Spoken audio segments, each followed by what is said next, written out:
BioWare a-t-elle rempli toutes ces conditions pour exercer en RDC? La réponse est non. Pourtant, elle opérait en RDC. Les autorités étaient-elles complices ou ignorent-elles la situation? Face à cette question, il reste un mystère pour les victimes. Bienvenue dans Évolution X avec Jean-Luc Noah, votre guide passionné à travers les horizons du savoir et de la découverte. Préparez-vous à un voyage captivant au cœur de la science, de l'informatique, de la géopolitique, du développement personnel et de l'Afrique panafricaine. Chers auditeurs, laissez-moi vous amener vers de nouveaux sommets de compréhension, vous dévoiler le mystère de l'univers et vous inviter à explorer les recoins fascinants de l'esprit humain. Chaque épisode d'Évolution X, nous nous plongerons dans des sujets divers et variés, de mystifiant la complexité pour vous offrir des connaissances claires et accessibles.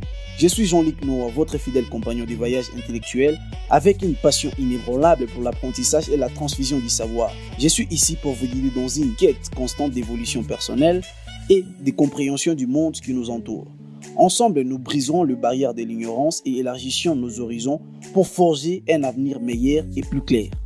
Accrochez-vous, chers auditeurs, car Évolution X est plus qu'une émission de podcast, c'est une véritable odyssée intellectuelle où chaque épisode est une opportunité de grandir, d'explorer de nouvelles idées et de se connecter à des concepts passionnants.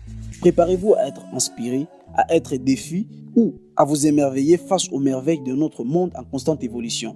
Alors, ouvrez votre esprit et laissez-vous transporter dans cet incroyable voyage des connaissances et des transformations. Bienvenue dans Évolution X avec Jean-Luc Noah. Aujourd'hui, nous nous penchons sur l'affaire de BioWare, une entreprise qui a fait beaucoup parler d'elle, mais pas pour de bonnes raisons. Plutôt que de nous précipiter pour analyser le fait, nous allons prendre du recul et analyser cette affaire en profondeur.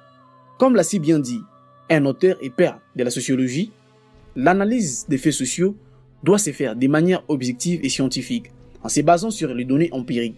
C'est donc avec cette approche que nous aborderons aujourd'hui l'arnaque de BioWare.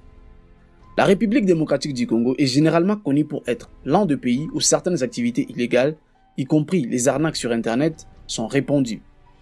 Parmi ces arnaques, on trouve des fausses annonces d'emploi et des individus peu scrupuleux qui se font passer pour les employeurs afin de soutirer de l'argent et des données personnelles aux candidats. Des cas similaires se sont déjà produits avec des entreprises telles que Otto, Michael et maintenant BioWare. Tout a commencé quand un ami m'a parlé de BioWare. Cette mention a éveillé ma curiosité et m'a incité à effectuer des recherches approfondies sur cette entreprise. Cependant, mes doutes initiaux ont été renforcés lorsque j'ai trouvé aucune information concernant le financement participatif de cette entreprise. Malgré tout, lorsque j'ai entendu parler de leur prétendu accord avec les gouvernements, j'ai commencé à avoir confiance en cette entreprise et j'ai donc décidé de m'inscrire et commencer à investir. Les choses au début semblaient prometteuses. Pour renforcer leur crédibilité, les escrocs derrière BioWare ont créé de pages sur les réseaux sociaux et utilisé les services de paiement en ligne tels que RTL Vodacom.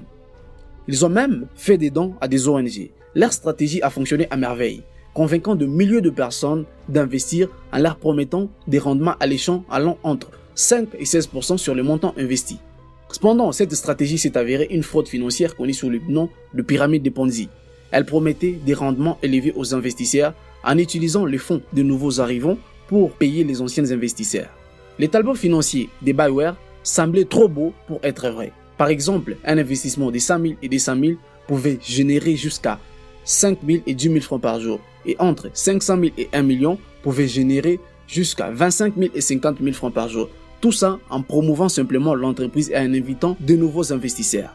Il semblait que cet investissement était à la fois lucratif et sans risque. Alors, il est important de souligner que les personnes qui ont investi dans cette affaire ne cherchaient pas seulement l'argent facile, contrairement à ce que pourraient penser certains. Ils ont juste saisi une opportunité qui leur a été présentée par une entreprise qui semblait disposer de tous les documents légaux. Cela nous ramène à nous poser la question suivante. Quelles sont les conditions pour qu'une entreprise étrangère puisse exercer légalement en RDC?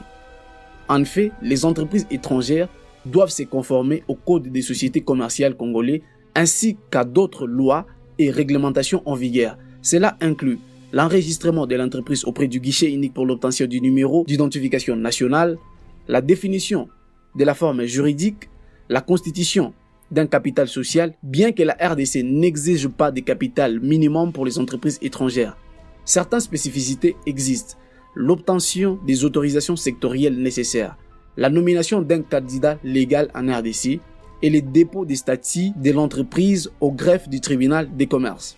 La question qui se pose alors est la suivante. Bioware a-t-elle rempli toutes ces conditions pour exercer en RDC? La réponse est non. Pourtant, elle opérait en RDC. Les autorités étaient-elles complices ou ignorent-elles la situation? Face à cette question, il reste un mystère pour les victimes.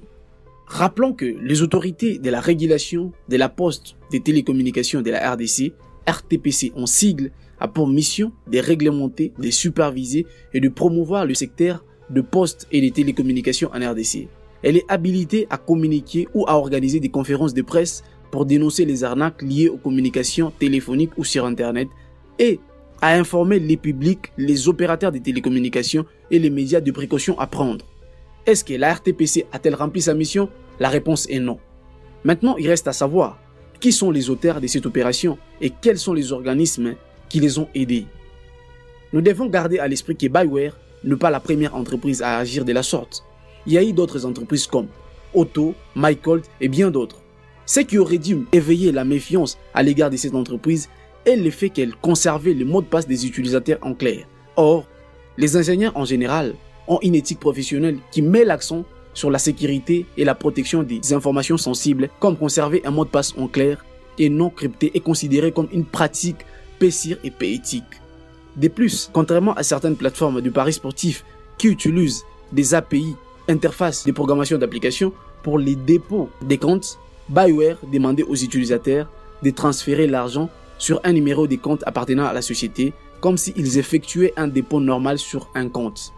Souvent, les gens n'ont pas conscience qu'une entreprise comme Bioware peut se transformer en une arnaque, pensant qu'ils auront le temps de s'échapper avant que tout cela ne s'effondre. Ils oublient que les initiateurs de ces entreprises peuvent fuir à tout moment et sans prévenir. Nous nous demandons alors où sont les investigations sur les auteurs de cette arnaque et quelles sont les mesures prises pour que cela ne se reproduise plus à l'avenir.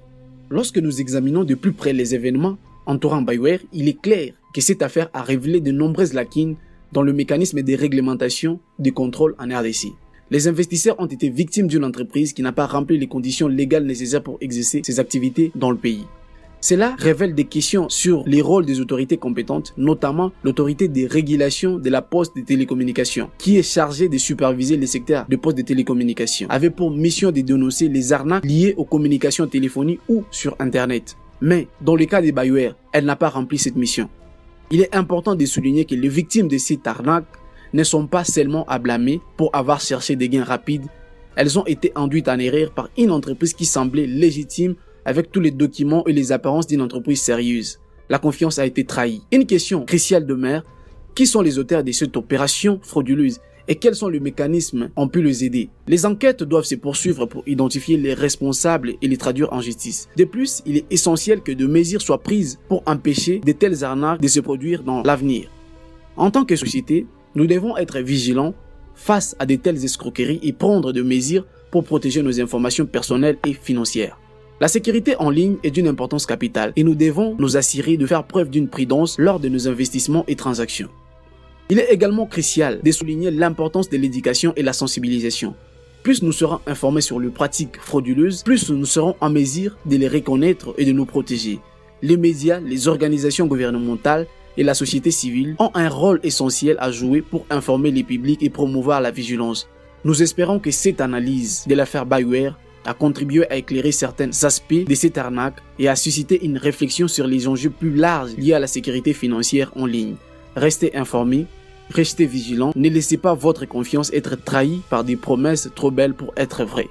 C'est tout pour aujourd'hui dans Evolution X. Merci de nous avoir accompagnés dans cette analyse approfondie de l'affaire Bioware. Rejoignez-nous bientôt pour de nouveaux épisodes passionnants. Prenez soin de vous et restez informés. À la prochaine sur Evolution X.